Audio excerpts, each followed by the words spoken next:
வேட்டுக்குடியின் கூப்பாடு இனி நாட்டுக்குள்ள கேட்காது. இன முகவரி அது இனி விழித்திருந்திடுமே. வேட்டுக்குடியின் கூப்பாடு இனி நாட்டுக்குள்ள கேட்காது. இன முகவரி அது இனி விழித்திருந்திடுமே.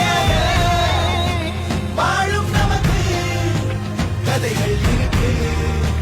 நாளை நமக்கே விடியும் விழித்து போராது. வானம் உடனே பாதி வழியில் பறவை பறக்க மறக்காதே. எண்ணத்தில் ஊரு திட்டமிட்டு கபாலி வாரா கையை தட்டு.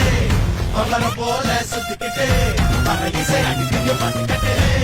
இத்தனை நாளா கூட்டுக்குள்ள இனிமே வாரா நாட்டுக்குள்ள எதிரி கூட்டம் அடி போச்சு. உறுதி